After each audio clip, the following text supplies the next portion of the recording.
Viral mama muda video call mantan suami TKI sambil aniaya anak, 3 anak dititipkan di panti asuhan. Aku tunggu. Aku mana tahu nomor dia? Gua pikir dia tak ada SMS aku sini.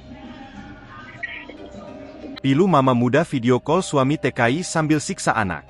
Dalam video tersebut tampak 2 anak yang menjadi korban. Belakangan diketahui mama muda itu punya 5 anak, 3 diantaranya dititipkan di panti asuhan. Aksi keji diduga ibu kandung menyiksa anak saat melakukan video call dengan suami viral di media sosial. Dalam video yang dilihat tribunnewsbogor.com dari Instagram warga Padang, seorang ibu nampak marah-marah terhadap suaminya lewat sambungan video call. Saat video call berlangsung, jeritan seorang balita terdengar jelas dan menunjukkan kesakitan yang dialami. Aksi keji ibu kandung menyiksa anaknya tersebut diduga terjadi di kawasan Kuranji, Kota Padang, Sumatera Barat. Dalam video call tersebut, nampak seorang perempuan melakukan percakapan. "Kau suruh datang ke sini.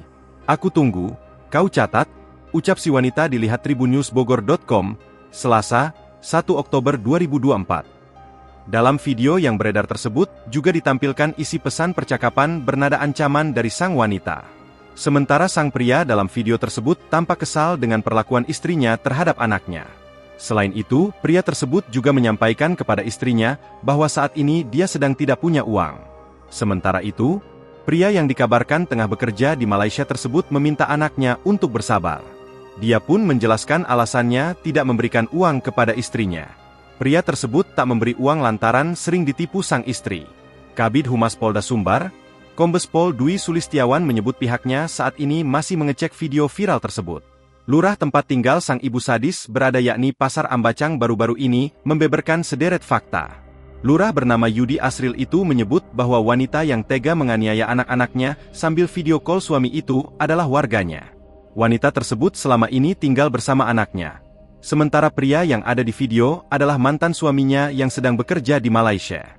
Adapun video viral tersebut direkam di tanggal 14 September 2024 dan dilakukan di sebuah rumah kontrakan. Berdasarkan data yang dimiliki kelurahan, wanita tersebut sebenarnya punya 5 anak.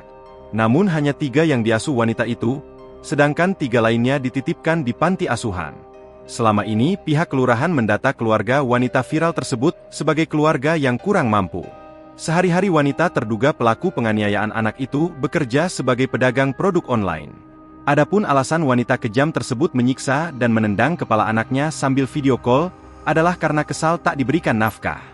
Download Tribun X sekarang, menghadirkan lokal menjadi Indonesia.